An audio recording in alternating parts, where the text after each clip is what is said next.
Анастасија.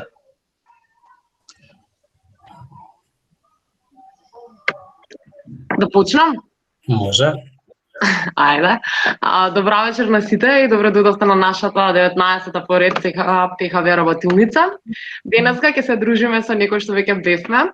Тоа е нашиот Орца Павлов, кој што ни е ПХВ инструктор и имаме една многу интересна тема, тоа е историја на литературата.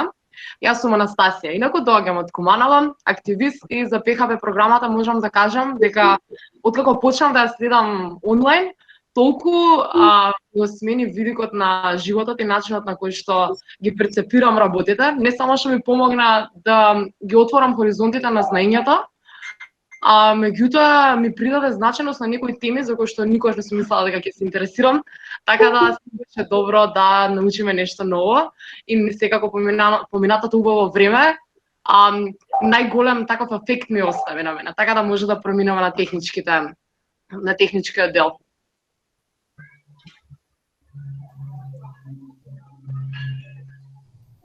Околу техничките информации можеме да кажеме дека ако пукне линк, ќе ни биде објавен друг линк, исто така во ПХВ Недела театар. Работилницата од овој миг се снима, така да ако вас не ви е пријатно, немојте да ја вклучувате камерата. Меѓутоа ова е безбеден простор, убав простор за споделување на информации на вашите мислења.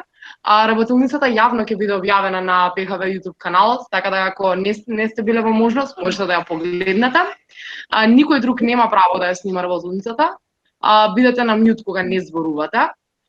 Немојте да користите лажни имења од причина што за присуство на 10 работилници следува сертификат за истите. Ако сакате нешто да прашате, кренете го вашето виртуелно раче и секако за девијантно и непристојно однесување ќе бидете оставени. Ако имате предлози, забелешки, дополнувања и било што, пишете ни на phv@redcross.org.mk. Исто така и убав начин за ова извршување се евалуациите на крајот секоја работилница. ПХВ, сега сакам да кажам да се осврнам кон ПХВ по програмата. Мухамед, можеш да одиш еден слайд. ПХВ програмата веќе постои долги години, е намената за млади лица, главно за промоција на хумани вредности. Урано ПХВ програмата се одбиваше на еден по-убав начин, да кажеме, по-реалистичен начин. Сега поради ситуацијата со вирусот, со COVID-19, организираме работилници. Тоест ПХВ ги организира работилниците со помош на 24 инструктори. Се организираат 40 работилници, барем ќе бидат остварени. Пушти ми ги облачињата. Другите две облачиња. 24 инструктори реализираат 40 работилници во текот на оваа година. Порано бевме од 18 часот, сега сме секој четврток во 20 часот. Денеска не е 19-тата обука. Поминавме доста теми кои што беа многу корисни, вршат проширување на капацитетите на младите, на нивните лични капацитети. Вештачката интелигенција поминавме човечкиот импакт врз животната средина, исто така имавме парадигми вовед во психологија со Мухамед, личен менеджмент на време, социјални медиуми, сите работилници кои што ја осликуваат ПХВ програмата на еден прилав начин и самите ПХВ инструктори колку се трудат за да ни обезбедат на нас не само убаво поминато време, туку да застанеме и да се замислиме, нели, со своја глава, и ова е многу убаво затоа што не само ги врши промоција на овие хумани вредности, туку промовира диалог на таков начин и ги зајакнува, прави еден вид на кохерентни, кохезивни заедници. Јас верувам дека во нашата држава и во нашите општества има многу мултикултура, меѓутоа за жал немаме уште постигнато степен на интеркултура. И затоа е многу добро што имаме вакво нешто како ПХВ. Може следен слайд. Денеска, како што веќе најавив на почетокот, го имаме Орце Павлов со нас, кој што е професор по македонски јазик, рокер и ПХВ инструктор. Веќе имавме една работилница со него, тоа беше за рок историја и поезија.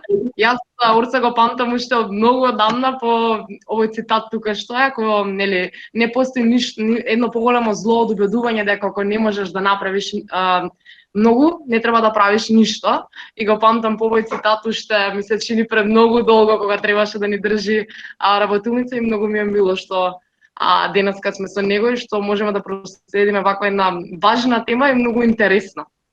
Така да, Орце, повели, подимот е твој. Добро вечер, дечки. Фала, Анастасија, за прекрасната симпатична најава. Ова рокер останало да стои, нема допирни точки со оваа работилница, ама предходнава, нели? Ќе се обидеме за 6 минути една грандиозна тема. Меѓутоа, ајде да речеме, ќе се држиме до оние најбитни аспекти, да од една страна да им биде корисно тоа на децата што се вклучени моментално, у сабота ќе полагаат државна матура, така да столбовите само ќе ги спомнеме на... Иначе ова е една огромна, грандиозна тема и ни треба, мислам, тоа се студира цел живот, 6 минути ќе видиме колку што е можно повеќе да спомнеме некои битни аспекти врзани со оваа уметност. Очекувања?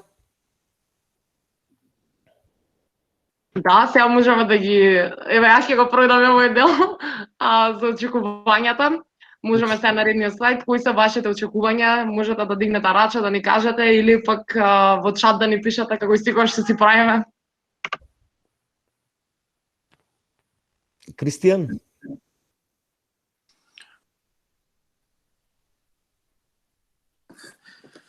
Корисно поминато време и малце оздишка од учењето на матурантите што се спремаат за матура.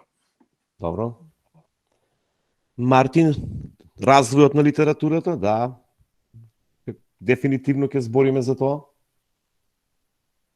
Корисно поминато време. Михаела има крена.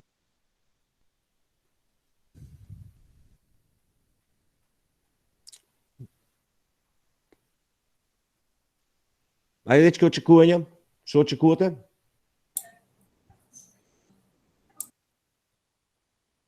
Да ги прошириме знаењата. Проширување на знаењата.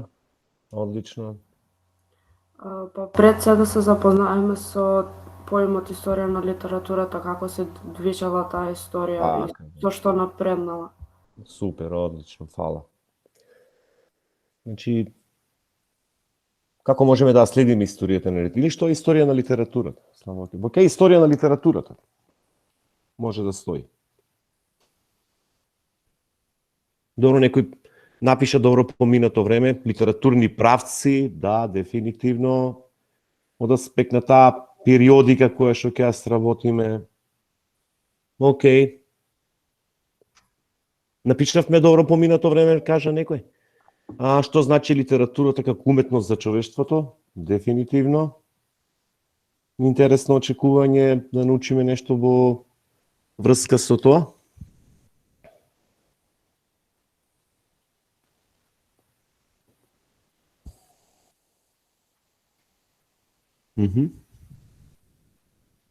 Супер. Одлично, имаше некој. Најголемите автори во литературата, да, може да го запишеме како очекување, ако тоа ќе го спомнеме, дефинитивно.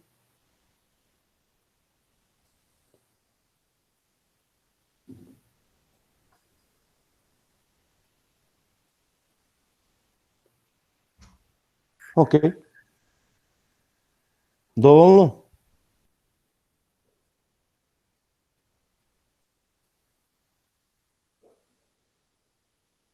Ја мислам добро очекување, Орце.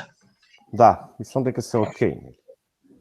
Се разбира и самиот наслов на работилницата ги дефинира и ја дефинира и самата цел на оваа работилница, а тоа е едно запознавање со историјатот на литературата, периодизација, промени и така натаму. Значи, ќе се обидеме да одговориме на вашите очекувања и се разбира да ги оствариме нашите цели.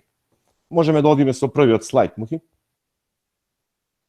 Значи, кога кажеш историја на литературата, тоа е многу амбициозно. Мислам, алудира на нешто што е од кога потекнува таа.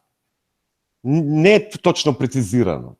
Вајда потекнува од моментот кога човекот почнал да го осознава светот околу себе. И потребата на човекот да споделува приказни пред се. Тие приказни, нели, датираат милениуми пред нашава ера, пред се прво преку таа некоја пиктографска би рекол литература во старите пештери. Меѓутоа, ако одиме по-конкретно како најстара литература за која има писмени споменици, се смета сумерската литература или асиро-вавилонската литература. Таа се смета за најстара и се разбира сочувано еден цел еп од оваа цивилизација. Тоа е епот Гилгамеш, напишан на 12 глинени плочи, и сега некој ќе рече што би било интересно за мене као човек на 21 век од дело што е напишано милениуми пред нашава ера. Па интересно е токму тоа што ќе видиме дека човекот и во ерата на Гилгамеш, значи временски многу подалеку од пред нашата ера, човекот у суштина се бави со истите аспекти со кои се бави и денес. Или истите работи тогаш човекот го правеле среќен, истите работи тогаш човекот го правеле тажен. Сега кога сме кај Гилгамеш, нели, тоа е клучен збор е смртта. Односот наш на луѓето кон смртта, тој не се променил. Ние како цивилизација не успеавме да дефинираме некоја, би рекол, некој став околу смртта. Тоа од секогаш било трауматско искуство. Исто како што и главниот лик ќе доживее траума кога ќе се соочи со смртта на неговиот најдобар другар и потоа неговата потрага по безсмртноста. Безсмртноста таа е проблематичен поим. Таа може звучи од една страна овака привлечно, меѓутоа и самиот Гилгамеш кога ќе открие трефката на безсмртноста, ќе се соочи со тие размисли, нели? Трагиката да бидеш безсмртен, а околу тебе сите да умираат. А гледаме каков е односот кон смртта, константно да страдаш и да минуваш низ тие трауми. Значи, ако тргнавме од најстарата литература, асиро-вавилонската литература, значи Гилгамеш, потоа таа периодика не води кон античката литература, старогрчка и староримска литература. И сега кога сме старогрчка литература, прва асоциација се разбира дека е Хомер и неговите две дела, епопеите Илијада и Одисеја. Еве, Мухи ја покажува. Значи, епопеја е најголемо епско дело. И Илијада е извореден пример за тоа како генерално погрешни одлуки на луѓе кои што се лидери избрани на битни места креираат трагедија, загуби, смрт и така натаму. Например, двигател во Илијадата е гневот на Ахил, кој што е предизвикан од кралот Агамемнон. Агамемнон е у суштина се она што не треба да биде еден лидер. Тој е еден себичен, сладострастен, да не речам и глупав човек кој што застепен од сопствената потреба да поседува нешто, ги загрозува интересите на луѓето со кои владее. За жал, нели, ние како луѓе на Балканот ништо не научивме од ова, ние константно бираме некои Агамемнони на власт, нели? Меѓутоа е добра поука за тоа како не треба да биде еден лидер преку ликот на Агамемнон, а каков треба да биде еден лидер преку ликот на Хектор. Имено, Илијадата, интересно е дека таа почнува со гневот на Ахил и завршува кога нема причина за тој гнев, со смртта на Хектор. Тука не е објаснето ниту тројанскиот коњ е објаснет, нити ништо, мислам. Апсолутно, се извинувам.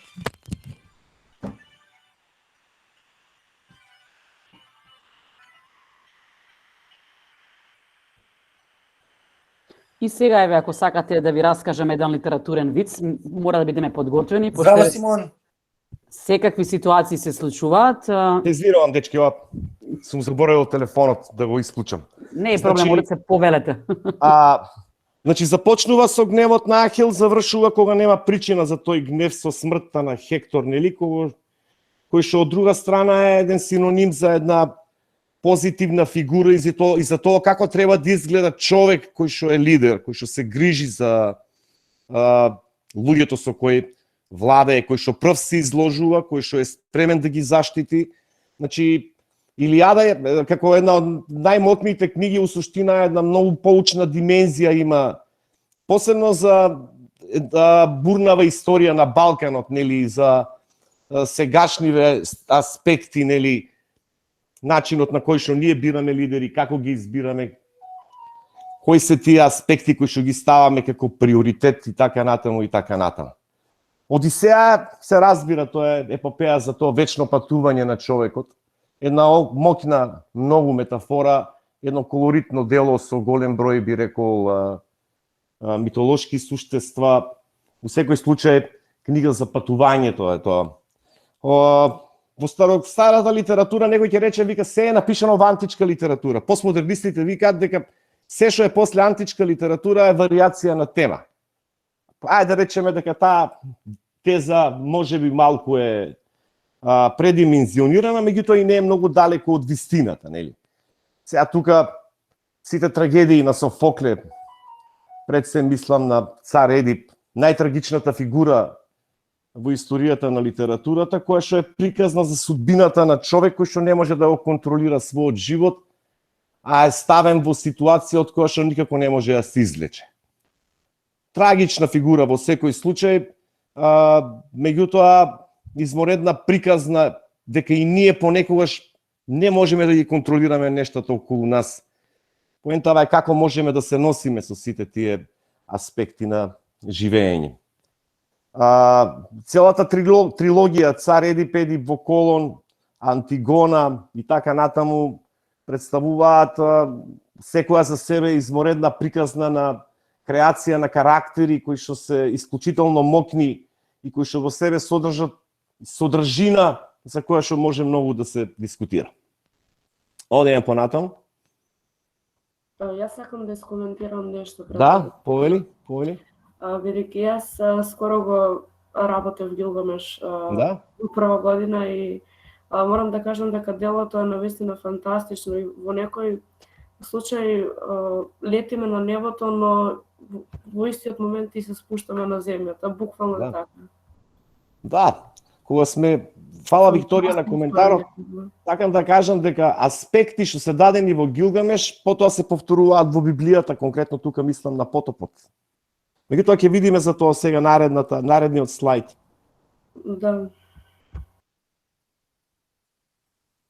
Средновековна литература, ајде да речам тоа е еден огромен период од развојот на човештвото, можеби околу 1000 години, кај што доминира религиозната димензија во литературата. Се разбира светите книги тука, Библијата, Куранот и така натаму, тоа се едни прекрасни, би рекол, примероци на човековиот ум, кои што за жал низ историјата многу пати се погрешно толкувани, а тие се сите изворишта на љубов и пораки за љубов. Кај нас во средновековната литература многу е битно појавата на Климент Охридски, тој е првиот наш оригинален автор, со неговите похвалата за Кирил филозоф, и после 1000 години на некој начин настанува она што се вика будење на човекот, нели, хуманизам, human човек, и ренесанса, преродба, значи преродба на човекот, која што се случува како резултат на тоа што човекот, благодарение на науката, стекнува повеќе материјални добри, и знаете, многу е тешко човек во тој период да го убедиш дека треба да страдаш на овој свет за да одиш во рајот. Така да таа идеја помалку или повеќе ќе биде напуштена во ерата на хуманизмот и ренесансата, иако црквата никогаш не се откажала од привилегијата да ги има тие високи позиции што ги имала у средниот век. Се разбира, тука доминантна фигура е Данте со неговата божествена комедија. Патешествието на Данте во светот на подземјето.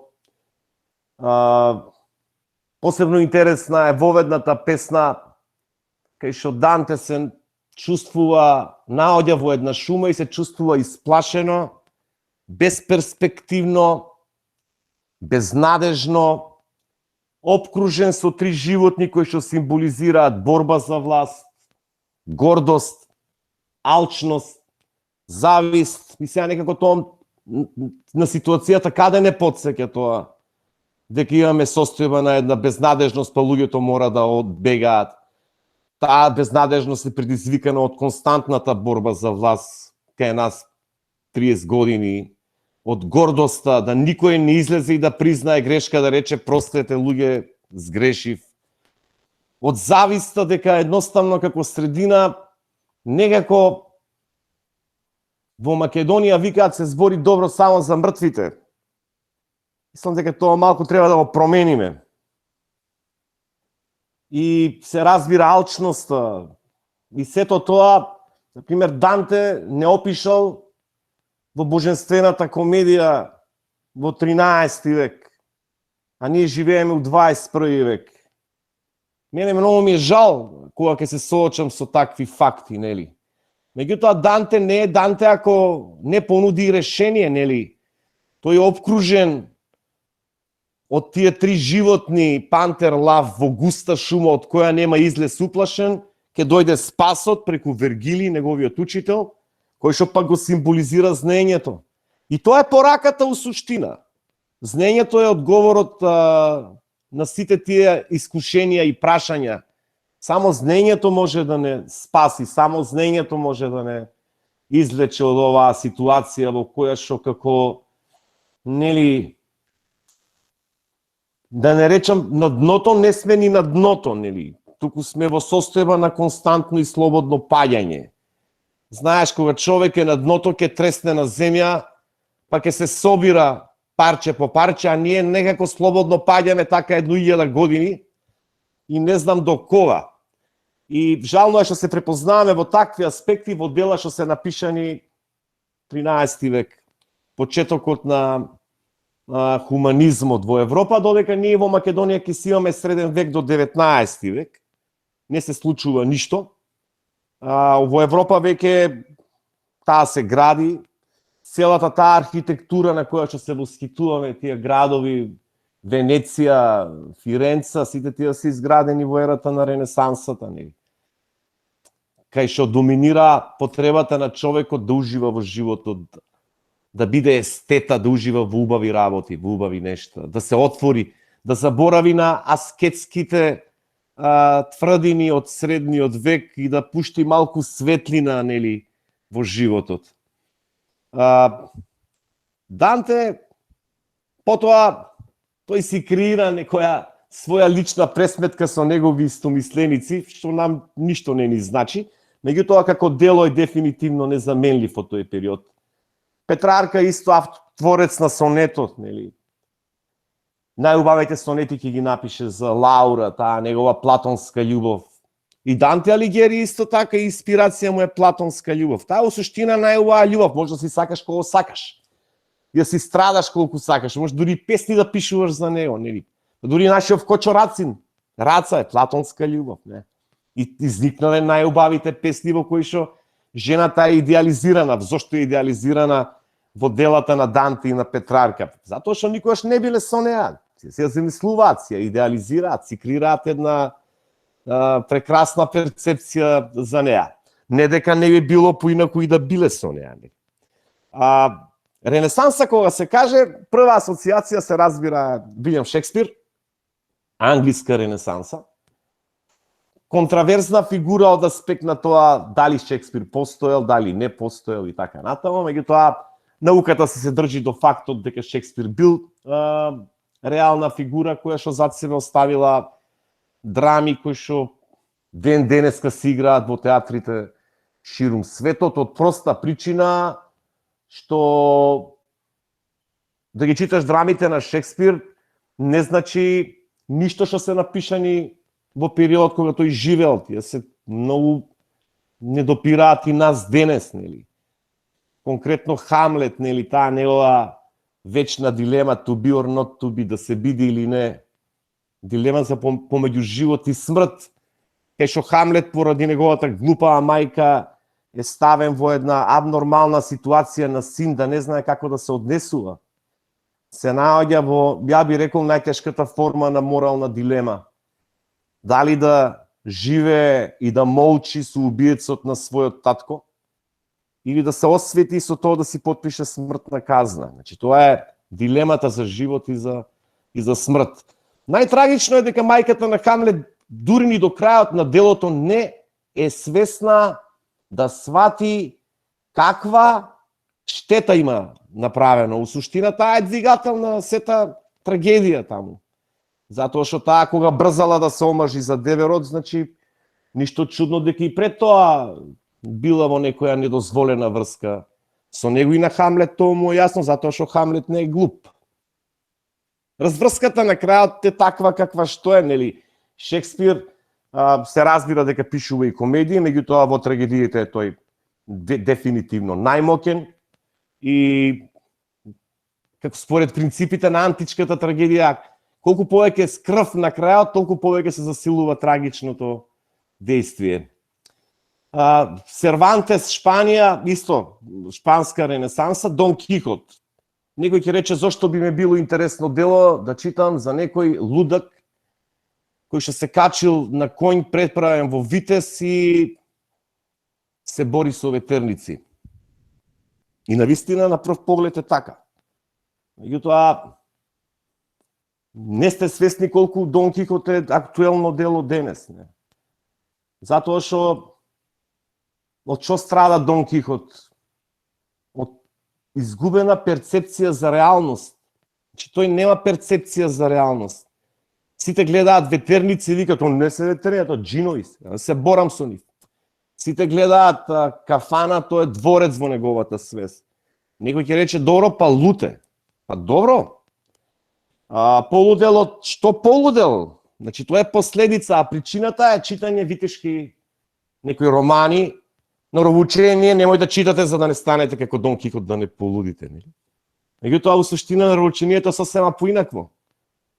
Колку штетната литература, колку би рекол,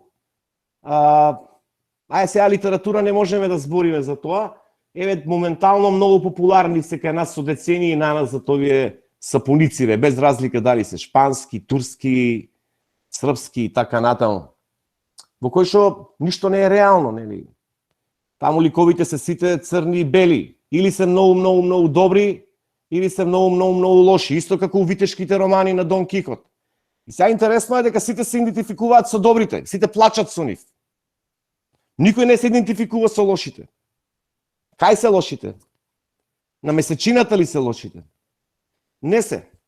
Меѓутоа, ако гледаш серии во кои што ништо не е реално, после кога ќе се соочиш со реалниот живот, едноставно губиш перцепција за реалност. Тоа што например, во очите на сите, ова е лаптоп, во твоите очи тоа е слон. И никој не може да те убеди дека не е така. Зошто? Поради погрешна перцепција како се прикажани врските, исто како у витешките романи. Како се прикажани луѓето, црни, бели. Во суштина луѓето не се црни и бели. Луѓето се сиви. Сите сме ние и црни и бели. Сите сме ние и добри и лоши. Поентата е дека ние се трудиме доброто во нас да го победи лошото, за да бидеме поблиску до својата суштина, затоа што се раѓаме како добри битија. И сега замислете некој што гледа константно такви серии или чита витешки романи под наводници, може да бидат тоа и љубовни викенд романи и така натаму, ако ги сваќа сериозно, има сериозен проблем. Како што имал, се разбира, и самиот Мигел, Дон Кихот, и затоа Сервантес е многу актуелен. Да, читање на книги, гледање на телевизија, ама поентава е каков пристап имаме кон тоа. Дали го сваќаме сериозно, дали ми мислиме дека сите врски се како врските у сапуниците. Ниједна врска не е така. Сега замислете девојче или дечко од 13 години што 3 години гледаат такви и утре имаат дечко или девојка, не може да ги убедиш потоа дека тоа не е така. И тоа е проблем. И тогаш еве ти Дон Кихот. И поентава е, прашањаме колку Дон Кихот има околу нас. Се разбира, не пишува на чело сам, ама у суштина има. Тука ќе затвориме ренесансата, нели, како со Сервантес и со Шекспир. У суштина тие автори што ги спомнавме, плюс Джовани Бокачо како творец на новелата, се, би рекол, творци, еден столб околу кој потоа се раѓаат и јадници други автори. Одиме понатаму, Мухи. Да, барок. Има, само е спомнат, во литературата не постои барок. Има, ама тоа толку е минорно што не е важно. Зашто во литературата не постои нито едно дело од барок кое што преживеало. Сега ќе ви кажам на еден начин. Значи, барок тоа ти е као некоја многу убава женска, стварно убава женска, ама таа толку многу ставала шминка, кармин, па украси по лицево, по телото и на крајот не личи на ништо. Ете, тоа е барокот.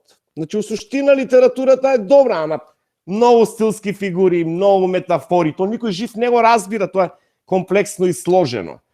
За среќа кратко ќе трае барокот, иако во другите уметности тука ќе експлодира архитектура, музика, имам врвни автори.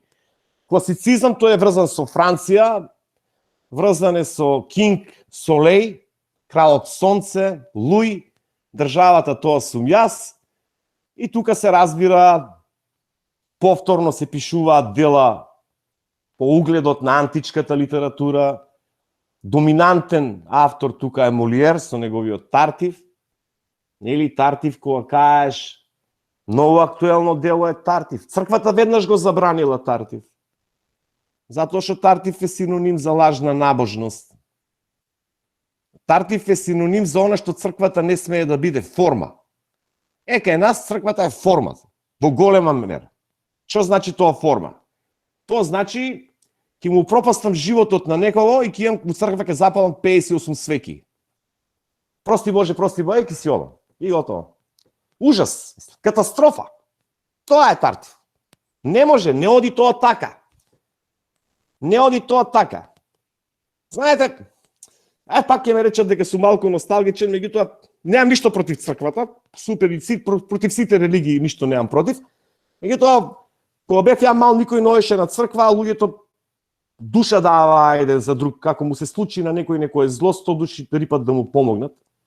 Сега гледам црквите се полни, ама и зидовите помеѓу луѓето се многу високи. Така да пак ја промашивме темата. Пак не дефинираме вредности кои што у суштина ги промовираат и христијанството, и исламот, и другите религии. Не ги промовираме тие вредности, или не знаеме добро да го читаме, или го правиме тоа само проформа. Сега најпопуларно е, например, да постираме икони на Facebook. Толку повеќе икони, ако постирам 180 икони, значи луѓето ќе мислат за мене дека човекот многу е вака, браво. Поверен. Тоа е Молиер, тоа е Тартив. Тоа е таа слика на лаж. Затоа црквата ќе ја забрани, ќе се препознае, нели? Затоа што Тартив го плячка домаќинот кој што му дал дом. Сака да се ожени со неговата 30-40 години помлада ќерка. Умеѓу време се пушта на жена му, умеѓу време му го зема сиот имот.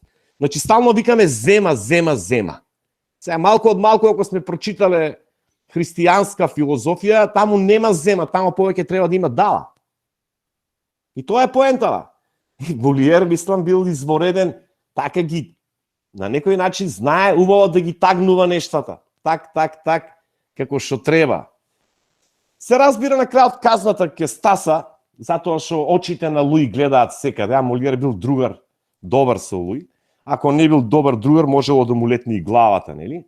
Што за малку ќе му се случило на Ла Фонтен, кој што преку басната за лавот и глувчето ќе ја отслика арогантноста на власта и како се однесува таа со народот арогантно. Лавот, ти мене ќе ме спасиш, кој види се каков си, никаков си. Ти мене. Да, тоа е, со тоа Ла Фонтен само го предупредува Луи што ќе се случи, не?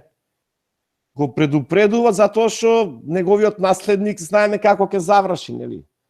На гилјотина заедно со екстравагантната принцеза Марија Антуанета, ако не се лажам. Кога ќе доаѓаат да ги стрелаат во дворецот, не? Вика што бараат луѓе леп, па немаат леп, вика па дајте им чоколадо нека јадат. Алузијата е на целосно бегање од реалноста. нешто што во Гуливеровите патувања е опишано во Летички остров. Власта е горе на островот, а народот е долу. Ако не слушаат, ги маваат со камења. И тие метафори се константни. И за жал, ја живееме таа реалност и денес, нели? Одеме понатаму.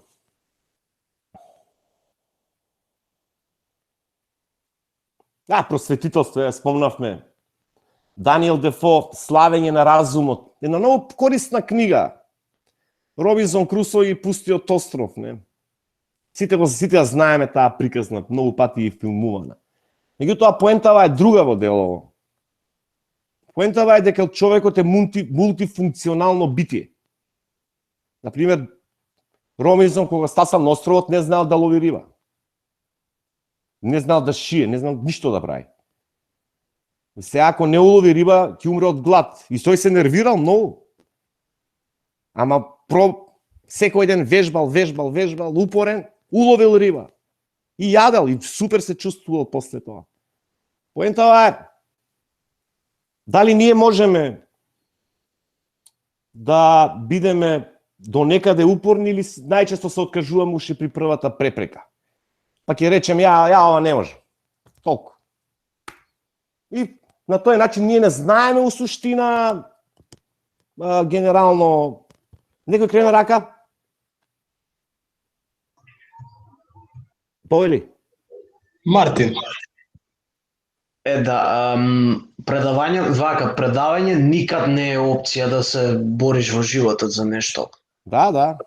Тоа затоа е по некој од хороскопските знаци, као што читам за стрелците најмногу. Да. Секојаш се храбри сакаат да продолжат понатаму. Предавање никад не е опција за нив. Добро, супер. Супер за тие што се стрелци. Да, тоа е вистина. Јас сум еден од нив. Да. Повели, Алекс. Орце, може би Робинзон Крусо беше стрелец. Па може би, да. Може би.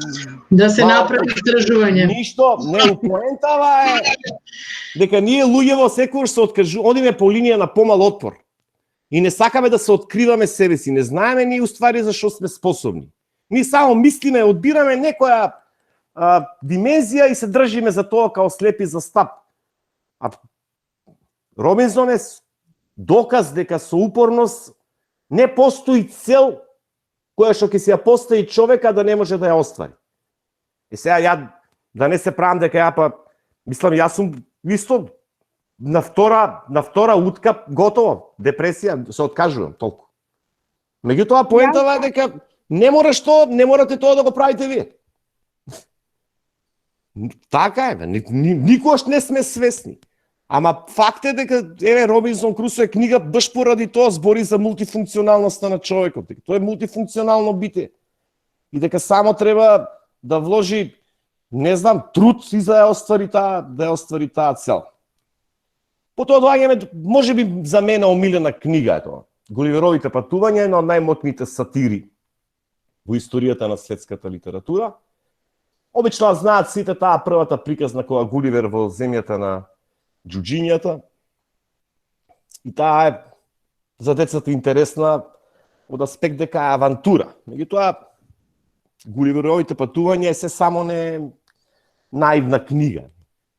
У суштина таму е... Се извини, мислам дека креват рака некој Викторија. А зошто ја не можам да го видам тоа? Зошто не го гледам? Ајде, повелете, деца. Повелете кој креваше рака, Викторија? Јас сакам да кажам за тоа што кажавте дека не треба да се откажуваме. Да? Тука доаѓаме до тоа дека сепак некогаш треба да бидеме инат со нашите желби и потреби, дека треба да сватиме дека ние луѓето немаме само еден талент. Имаме повеќе таленти, но не сакаме да ги вежбаме тие таленти, не сакаме да се усовршиме. Така е, Викторија. За жал, не сме ни свесни за што се сме талентирани. Мислам, затоа вика, живењето е у суштина едно константно откривање, да се откриеме себе си, генерално. И кога ќе се пронајдеме некаде дека се чувствуваме како на наша територија, во средина која што ни е природна, да можеме таму да генерираме некој прогрес, би рекол, за нас самите, па и за околината, нели? У суштина тоа е многу битно. Добро, кај Гуливеровите патувања бевме. Значи тоа е една најмокната критика на капитализмот, која што е напишана. А е напишана само што капитализмот нема ни 100 години, ни еден век, кога ќе се појави ова дело. Тоа е критика за судскиот систем, критика за образовниот систем, критика за политичкиот систем. Нели, таа позната приказна зошто се водат луѓето војни, дали да го кршат јајцето од ќевршката или од ќегазерот, алудирајќи на целата безсмисла и абсурд на војната. И кога некој ќе помисли дека е тоа шега, меѓутоа ако размислиме зошто се водат војни, ќе дојдеме до истото, нели? Проблемите во образовниот систем, многу пати се учат глупости кои што се тотално непотребни. Посебно сметам тука и одам кај научните кругови, не одам тука основно средно образование. Проблемите на судскиот систем, дека знаете поимите за правда и право. Логично е во правдата да има, во правото да има правда. Ама дали е баш секогаш така е тема за дискусија, тема за која што може многу да се разговара. Исто како нормално е во бракот да има љубов, ама не во секој брак има љубов. Така ти исто ти е као правда и право и брак и љубов.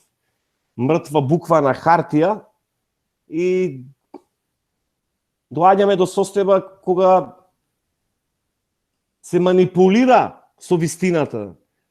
Се прави она што ние порано упекаве го викавме селекција на податоци, па се толкува на оваков или на онаков начин и на крајот правдата е изиграна. И сега како да се чувствува човек во едно такво општество? Никако. Се чувствува така како што се чувствуваме ние, нели? Жан-Жак Русо, тој е филозоф повеќе, помалку писател. Меѓутоа е творец на парламентарната демократија во Европа на некој начин. Таа поделба на властите, на судска, законодавна и така натаму. Меѓутоа, еден од, би рекол, првите идеолози на комунистичката идеологија. Русо смета дека човек вистински може да биде среќен само ако живее во целосно соодейство со природата. И интересно е дека тоа е голема вистина. Колку повеќе се оддалечуваме од природата, толку повеќе бегаме од сопствената суштина. А ако бегаш од сопствената суштина, како можеш да бидеш среќен? Или барем да доживееш моменти на, би рекол, рамнотежа помеѓу себе и околината која те обкружува. Потоа се појавува едно од најсимпатичните движења во Европа, па и кај нас у Македонија, тоа е романтизмот, пред се преку Гете, нели,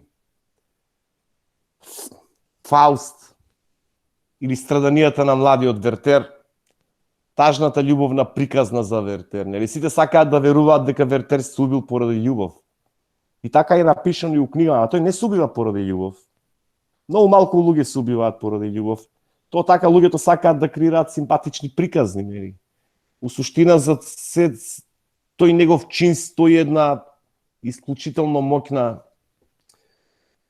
позадина на несрекни околности, еден конфликт со општеството, конфликт на поединецот со општеството. И кога општеството е неспособно да препознае квалитет кај поединецот, кога е неспособно општеството да го искористи потенцијалот на поединецот.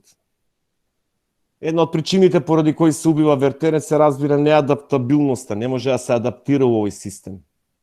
Новиов не може да се адаптира во еден друг свет, а љубовта му е дополнително само некој терет и како тргна работава, тоа уште од почеток знаеше дека таа не гарантира среќен крај.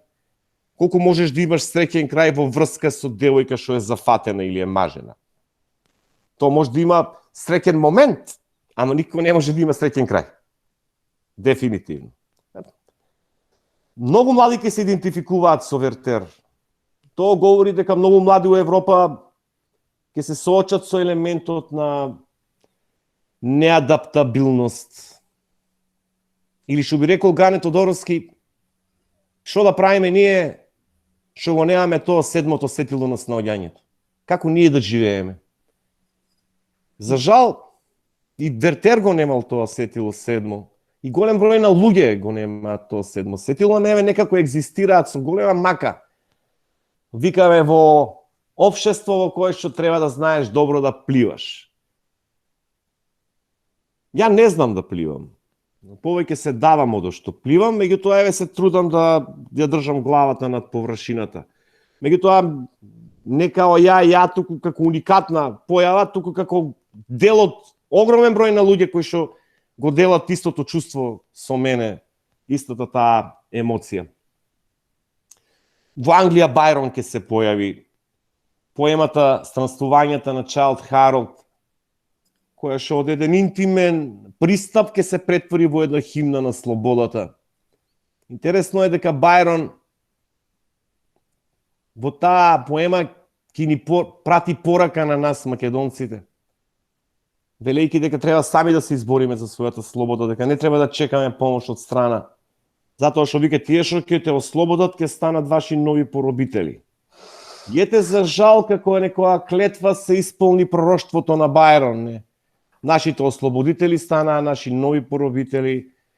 Говориме за бурни времења, тоа е 19 век, Наполеон, Европа гори, се мешаат стари и нови вредности, крај е полека на феудализмот, тотален крах на кралствата, тие паѓаат секаде во Европа. Господинот капитализам доаѓа да си го земе своето. Луѓето имале големи очекувања од него, од капитализмот, за да тие очекувања многу брзо потоа спласнат и од очекувања останало само едно големо разочарување. Затоа што у суштина не се променило ништо. Само имаме промена на имињата, значи на зборовите, а се друго се останало исто, нели? Сиромашните стануваат уште посиромашни, богатите стануваат уште побогати. И тоа е, би рекол, тема за која што подоцна ќе пишуваат авторите, на која ќе се задржиме подоцна. Значи, Байрон, Странствувањата на Чайлд Харолд, роман во стихови еден ќе има напишано, Александар Сергеевич Пушкин, Евгений Онеин. Прекрасна, љубовна приказна за можностите што ни се нудат во животот, за тоа како ги пропуштаме тие можности и колку тажиме после пропуштените прилики. Зошто ги пропуштаме? Затоа што носиме одлуки, нели? А тие одлуки не секогаш се добри, сите ние сме продукт на одлуките што ги носиме. Јас сум продукт на одлуките што јас сум ги носил, тие не биле одлуки секогаш добри. За жал многу пати биле лоши.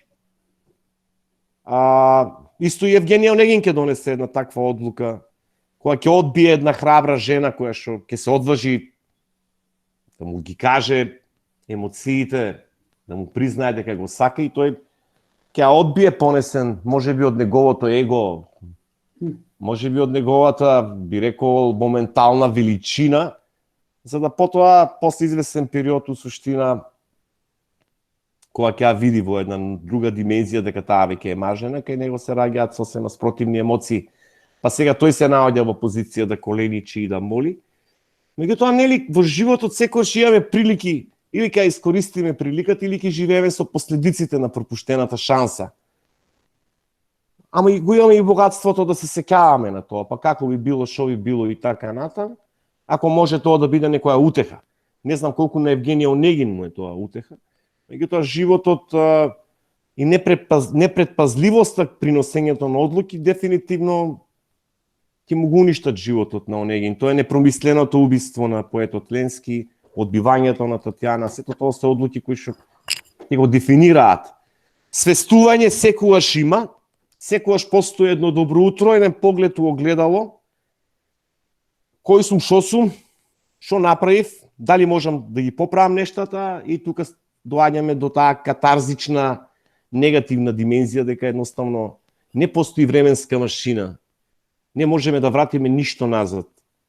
Ништо, буквално. Не постои сегашно време. Ние сме константно живееме на работ помеѓу минатото и иднината. Немаме временска машина. Сите би сакале, нели, тоа е фантазија на сите, што јас тогаш така да направев, тоа поминало толку. Не можеш да промениш ништо.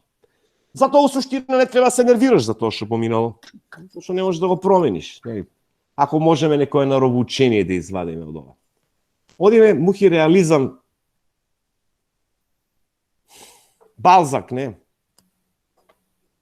Сликар на капитализмот, на сите негови сфери, во неговото капитално дело човечка комедија составено од 94 романи, сакал да напише 100, ама умрел, не успел.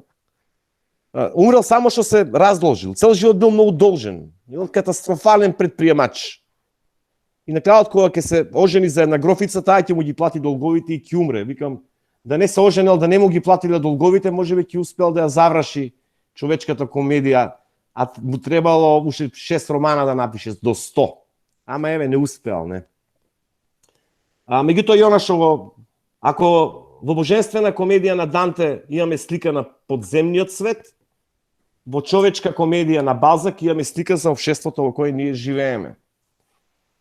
Слика Балзак млади луѓе како растињак и вика, тоа е слика и прилика на сите млади луѓе во Европа. Тие сакаат да бидат богати и славни, ама не за 10 години. Не. Сега, у моментов некако како може. Со брзина. Тоа е сонот на 50 милиони млади луѓе во Европа моментално. Да бидат богати и славни. И Балзак ќе стане славен, богат никогаш нема да биде. Ај сега многу стануваат славни, многу е лесно да станеш славен, нели се доаѓаме до ерата на пророштвото на Енди Ворхол, кој што ќе рече секој човек ќе ги доживее своите 5 минути за слава. Сите ние можеме да бидеме славни за 5 минути. Го слика Балзак капитализмот и дефинитивно го потврдува фактот дека тоа е ужасен систем кој што протежира алчност кај луѓето, константна. Таа алчност кај човекот раѓа фрустрација, затоа што константно сака да има нешто што го нема. А фрустрацијата е помогната, например, во современава ситуација преку медиумите. Ние сме дневно гледаме по 5000 реклами кои што не потсетуваат со колку лош шампон си ја миеме косата, колку лошо живееме, колку не знаеме да одиме на одмор, колку не можеме да идеме на одмор секаде, каков ни е телефонот, канта не личи на ништо, какви патики носам, катастрофа. Мислам, тоа човекот бомбардиран од сите страни, ти се чувствува изфрустрирано. И има чувство на вина, подоцна тоа ќе го пишува Кафка во Процес, нели? Затоа што од кај тоа чувство на вина, многу убаво Балзак пишува за тоа, а потоа го надоградуваат и другите. Тоа е чувство дека сите околу мене прават секако што треба, само ја не правам ништо. Јас се чувствувам као криво насадена тиква. Гледам Facebook, сите се срекни, ова се забавуваат, на зала, што правам ја? Ништо не правам. Сите оделе негде, шетале, а што правам, сум седнал дом, ништо не, катастрофа. Мислам, поентава дека тоа е илузија. Дека сите се чувствуваат слично. Дека буквално сите. Пресликана е таа емоција кај луѓето. Ама перцепцијата е погрешна. И Балзак многу убаво ги дефинира работија, вика капитализмот ги тера луѓево да се однесуваат као хистерични будали кои што се тркаат, а некад не знаат кај ќе стигнат. Во кој што доминира главната филозофија дека комшијата не смее да биде поглуп од мене. Он глуп. Да видиш ти со кого си имаш работа. Числа, погледнете каква обратна перцепција на нештата се прави, а ние тоа го прифаќаме како добар ден. Па дури така и почитуваме тие работи, дури се обидуваме да се вклопиме.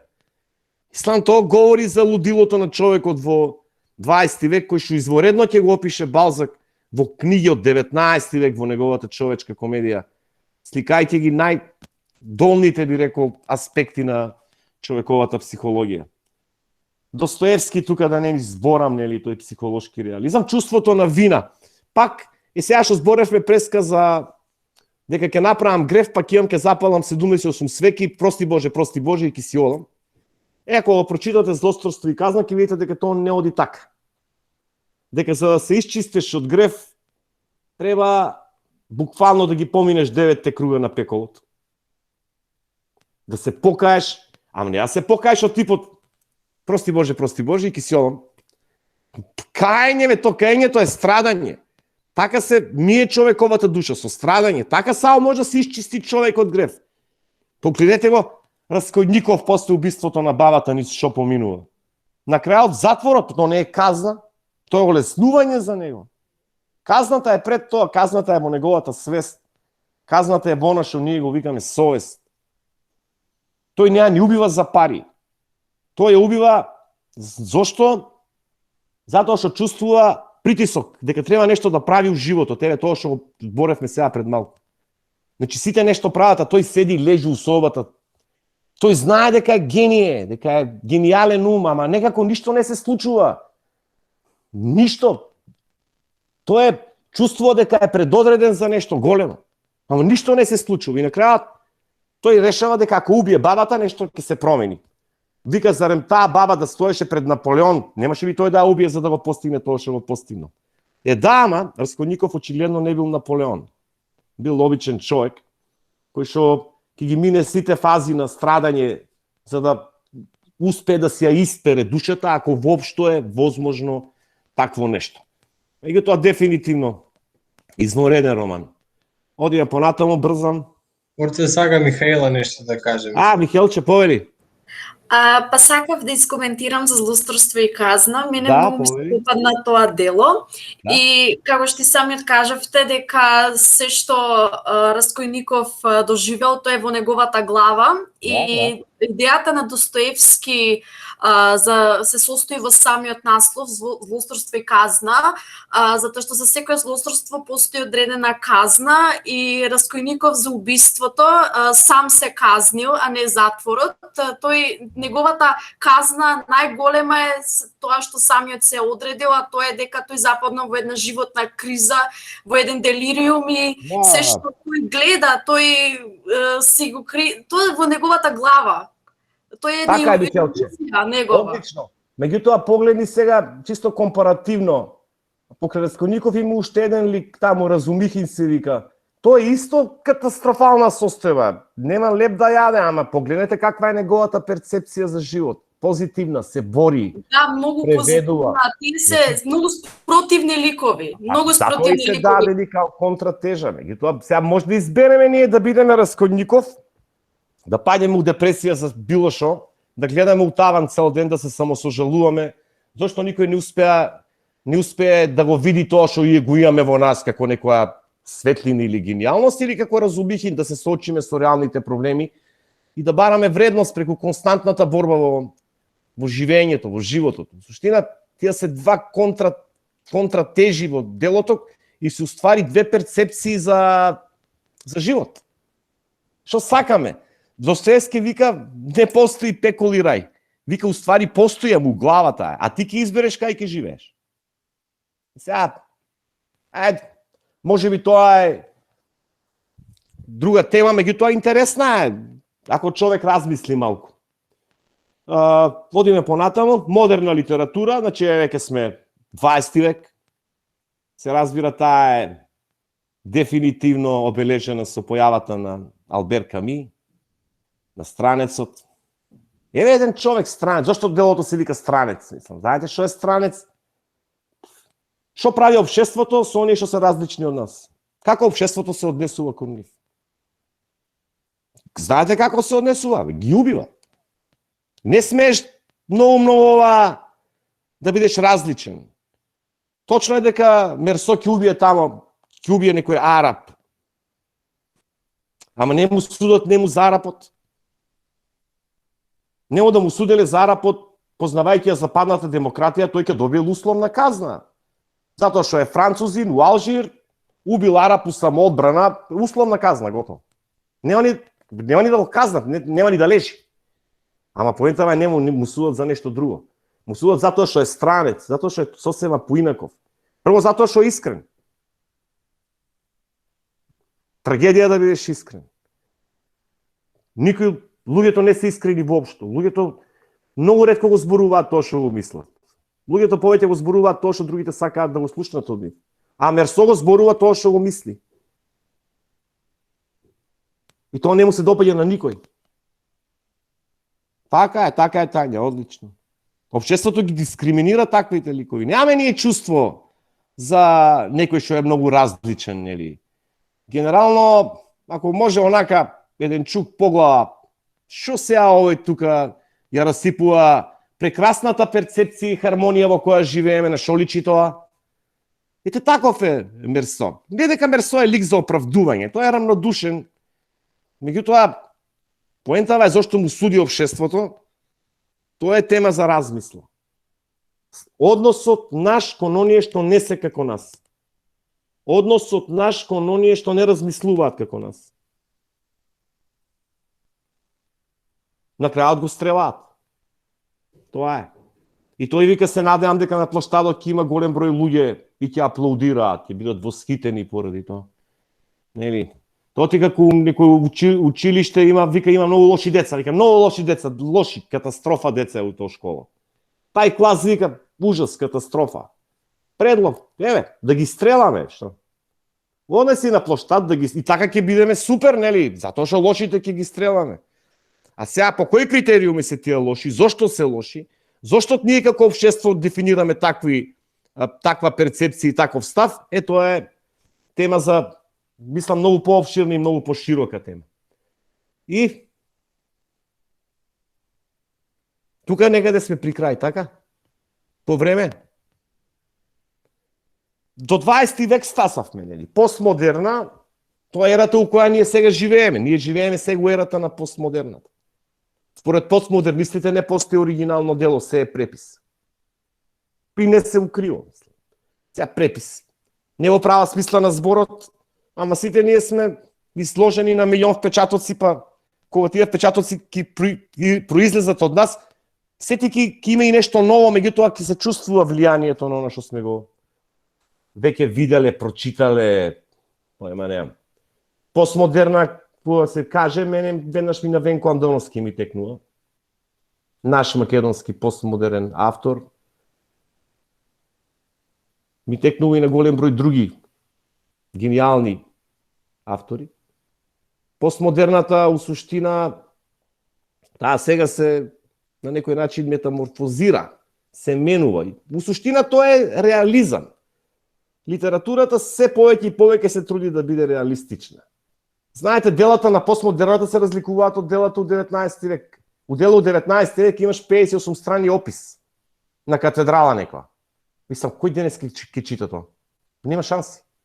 Отвараш на интернет, гледаш катедрала и толку немаш ти време за губење. Затоа у постмодерната авторот директно те мава со чук по глава, па ти дава и стрипче да читаш усред книга. Значи ти го држи вниманиево, знае дека ние денеска многу лизгаме на ова телефони, ништо не може да ни го задржи вниманието. Денеска уметност да седнеш да прочиташ книга. Уметност. Додека ја читам книга навор, кој знае што се случува? На социјалните мрежи, кој знае што било, кој дека бил, не сум видел. А што ќе видиш на социјални мрежи? Тоа исто како 5 пати дневно отвараш фрижидерот и се звериш у него и однапред знаеш што има у фрижидерот. Има што има у македонски фрижидер, нели сега, да не бидам детален.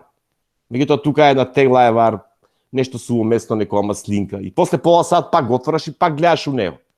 Па исто е, тоа е. Постмодернистите затоа, знаејќи го сензибилитетот на модерниот човек, пишуваат таква литература, сакаат да го држат онака цврсто, да го задржат внимание. Добро, не сакам веќе, гледам 9 и 10, се надевам дека си изедов се со вас апчиња за гастритис, мене да ме слушаш саат време, тоа... Задоволство беше, Орце, задоволство беше. Па добро што не потикнувам нагон некој да се убие. Право уживање, Орце, за сиве овие по еден час према по себе, не заедно, вака да кажеш. Дефинитивно. Ама тоа е ова, на кратко една периодика направивме. Сакав да биде корисно за оние што полагаат државна матура. Да поминеме од почеток до крај. А мене ми беше терапија, многу убаво ми дојде. Така? Многу, фала ти, Орце, ти должам. А, па тоа, да. Ке ти бантам за кафе. Сакам да платам. Кристијан има кренато рака, потоа Викторија, повелете. Викторија, повели. Сакам корисно поминато време беше тен. За ваква тема саат време е кратко. Ма не Дефинитивно. саат, месец дена е кратко. И тоа Ако пак сме почнеме капка да само. разглаваме. Да. Фала Кико, Викторија, повели. Вики. Јас сакам да кажам дека ова работилница баш ми послужи со тоа што утре првите часови имам македонски и ќе ми треба ова, така да. Па супер, мислам. Некаква корист да имаме од оваа средба. Некои сознание да станат дел од она. Користи, полка, но ова е посебно барем за мене. Ба, супер, Вики, одлично. Ти благодарам, Викторија. Мухамед, одиме понатака. Чекам очекувањата, па може да ги поминам ја доколку Да, може. сакате. Ајде. Може. Релаксација пред испит за матура, ова сигурно го почувствува сите средношколци, така да ќе го штиклирам. Дефинитивно корисно поминато време. Развојот на литературата го разгледавме до сега, за мене најинтересно. Јас како што се развивав преку факултет, сватев колку е важна литературата и ова помогна многу за тоа. Мислам дека свативме многу како општествено литературата го прикажува општеството во една слика, или преку сатира, или преку комедија, или преку друг начин. Мислам дека видовме што историја на литература и зошто е важна. Мислам дека ги проширивме нашите знаења, спомнавме многу големи автори, јас веќе отварам ваму на Google, пребарувам за некои од нив кои што ги спомна Орце и Беептен интересни, и сите тоа го разгледавме преку литературни правци. Фала ви на сите, останува уште само Орце да ја најавиш наредната работилница, повели. Со изворедна чест сакам да ја најавам наредната работилница. Вале, втор пат ќе се дружиме со неа. Првиот пат беше феноменална. Ја гледав и на YouTube, да. Изворедно е што ги ставите на YouTube, така што сме пропуштиле можеме да видиме. Тема број 2 е 20 е некој концептни икигај. Јапонците велат дека секој има свое икигај. Кога ќе го пронајдете, имате се она што ви е неопходно за долг и среќен животен пат. Ве поканувам сите, наредниот четврток во 20 часот. Вале многу пати имам слушано, задоволство е секогаш да се слуша Валентина. И топло ви препорачувам да бидеме дел и да добиеме некои нови сознанија на тема која што ќе биде исклучително интересна и забавна. Ти благодарам, Орце. Беше навистина многу интересно да те слушаме и благодарам и на Михаела, односно на Анастасија, се извинувам, која што мислам дека многу добро се ја заврши денешната работа. На еден свој посебен начин стави еден белег и даде и насоки за другите, да речем, кои што ќе го прават тоа во иднина на каков начин треба. Така да секој некако со своји нешта. И тука веќе сакам да се договориме кој ќе биде следниот кој што ќе направи вовед за работилницата на Вале. Многу беше активна Албана Ријана во четот. Албана, дали си тука? Или веќе ли си? Тука си, Албана, одлично, Албана, супер. Албана, она што го правеше денеска Анастасија, минатиот пат и други, да речам, учесници младинци, би сакала следниот пат да го направиш ти тоа за работилницата на Вале. Значи, ќе се чуеме јас и ти дополнително, ќе ги подготвиш оние технички работи, ќе имаш можност малце повеќе да истражуваш за ПХВ програмата и да научиш. Дали е во ред, Албана? Да, во ред е. Одлично, супер, ти благодарам. И тука, пред да го прати Мухамед во чет евалуацијата, сакам да доделиме уште една награда денеска. Многу беше активна денеска Викторија Зафировска. Викторија, тука си се уште? Да, тука сум. Одлично, Викторија. Викторија, од кој град си ти? Од? Куманово. Од Куманово. Така и ми звучеше некако со кумановски дијалект.